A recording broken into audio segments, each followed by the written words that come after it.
નમસ્કાર દર્શક મિત્રો, એન્ડ કવરેજ ન્યૂઝમાં આપનું સ્વાગત છે।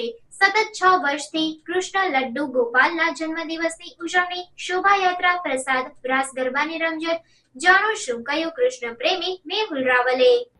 અમદાવાદ શહેરના ચાંદખેડા વિસ્તારમાં સ્વાગત મહેલ બંગલોમાં રહેતા છેલ્લા 5 વર્ષથી જન્માષ્ટમીના પ્રસંગને પોતાના પરિવાર અને સોસાયટીના સભ્યો તથા કૃષ્ણ પ્રેમીઓ સાથે શોભાયાત્રા, જન્મોત્સવ, પ્રસાદ અને રાસ ગરબા જેવા કાર્યક્રમોનું આયોજન કરીને જગતના નાથ એવા ભગવાન કૃષ્ણને યાદ કરી તેમની ભક્તિમાં લીન થાય છે। ત્યારે સતત 6ઠ્ઠા વર્ષે ઉજવાઈ રહેલા આ પ્રસંગ વિશે શું કહ્યું કૃષ્ણ પ્રેમી મેહુલ રાવલે, આવો જાણીએ।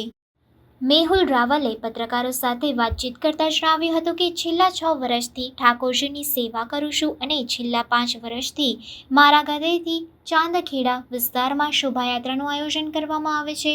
ચોમાસાનો સમય છે, પરંતુ ભગવાનની કૃપાથી વરસાદ વગર અમારી શોભાયાત્રા પૂર્ણ થઈ એ ઠાકોરજીના આશીર્વાદ છે। આ શોભાયાત્રાને લઈને અમે તમામ કૃષ્ણ પ્રેમીઓ અદ્ભુત આનંદનો અનુભવ કરી રહ્યા છીએ। સાથે 26 ઓગસ્ટના રોજ ખાસ જન્માષ્ટમીનો તહેવાર હોવાથી અમારા ઘરે પણ ધામધૂમથી ઉજવણી થવાની છે। તેમણે ભગવાન શ્રી કૃષ્ણ વિશે જણાવતા કહ્યું હતું કે શ્રી કૃષ્ણનો જન્મ આસુરોનો નાશ અને અધર્મનો નાશ કરવા માટે થયો હતો અને વારંવાર એના માટે થયો છે, જેના કારણે મેં પણ બીડું ઉપાડ્યું છે કે જેમ પ્રધાનમંત્રી નરેન્દ્ર મોદી સાહેબે એક અભિયાન ચલાવ્યું છે કે હર ઘર તિરંગા, તે રીતે મેં પણ યજ્ઞ કરીને નિર્ધારિત કર્યું છે કે હર ઘર કૃષ્ણ કી સેવા। મારા આ અભિયાનને તમામ લોકોને સાથ આપવા વિનંતી કરી રહ્યો છું, કારણ કે આ કરવાથી તમારું ઘર મંદિર થઈ જશે અને ભગવાન કૃષ્ણથી મોટું આ દુનિયામાં કશું જ નથી। અદ્ભુત લીલા છે ભગવાન શ્રી કૃષ્ણની। તેમણે કહ્યું હતું કે ભગવાન કૃષ્ણ સાક્ષાત તમારામાં જ બિરાજમાન છે। ભગવાન કૃષ્ણનું મહત્વ જાણો।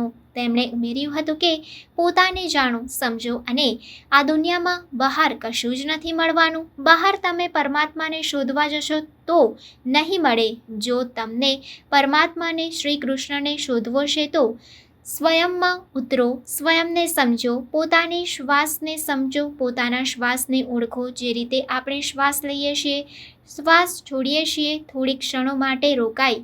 જો તમે આ વસ્તુ સમજી ગયા તો શ્રી કૃષ્ણને સાક્ષાત્કાર તમે સમજી ગયા। તમારી અંદર શ્રી કૃષ્ણ બિરાજમાન છે, પરંતુ અત્યારે સૂઈ રહ્યા હશે। જેવી રીતે તમે શ્વાસ લેશો તો સમજી જજો તમારી ભીતરનો શ્રી કૃષ્ણ જાગી ગયો છે।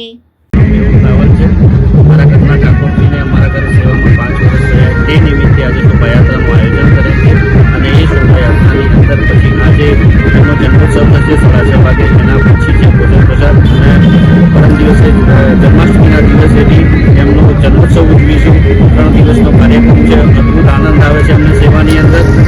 એક યજ્ઞ ચાલુ કર્યો છે, જેવી રીતે નરેન્દ્ર મોદી સાહેબે યજ્ઞ ચાલુ કર્યો છે કે ઘર ઘર તિરંગા, એવી રીતે મારું પણ એક સપનું છે કે હર ઘર કૃષ્ણ સેવા।